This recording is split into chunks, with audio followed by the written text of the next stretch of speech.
এই ভিডিওটা একটু দেখো।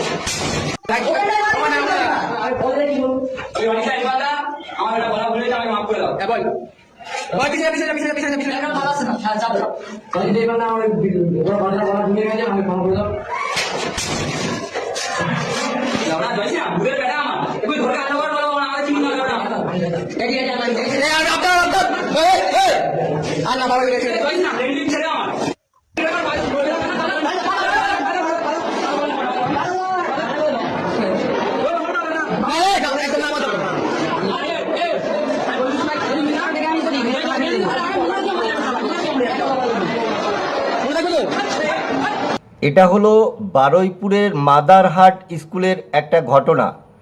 ওই ছেলেটাকে স্কুলের বাথরুমে নিয়ে মারা হচ্ছে কি কারণে জানো?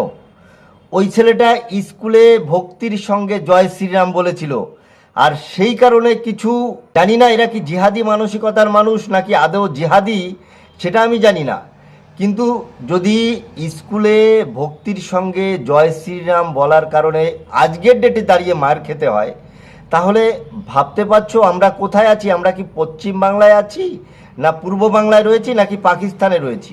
আমি জানি না সরকার পক্ষ এটাকে নিয়ে এখনো কোনো স্টেপ নিয়েছে কিনা, তবে অতি দ্রুত এটাকে নিয়ে সরকার পক্ষে মানে আমাদের বর্তমান যে সরকার বিজেপি সরকারের মুখ্যমন্ত্রী আমাদের শুভেন্দু অধিকারী, তানার কাছে এই ভিডিওটা যাতে অতি দ্রুত পৌঁছায়, হয় তোমরা এই ভিডিওটাকে আমাদের মুখ্যমন্ত্রীকে ট্যাগ করে দাও, আর তা না হলে প্রচুর পরিমাণে শেয়ার করো।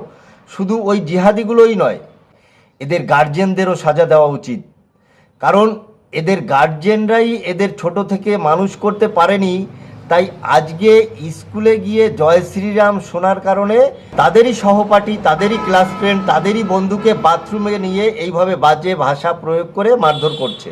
তাই সর্বশেষ আমি আমার প্রত্যেকটা ফলোয়ার্স বা প্রত্যেকটা ফেসবুক প্রেমী বন্ধুদের করজোরে অনুরোধ করব, এই ভিডিওটাকে হয় বেশি বেশি শেয়ার করো, তা না হলে আমাদের বর্তমান মুখ্যমন্ত্রীকে ট্যাগ করো, তিনি যাতে ভিডিওটা দেখে অতি দ্রুত এদের বিরুদ্ধে একটা স্টেপ নিতে পারে।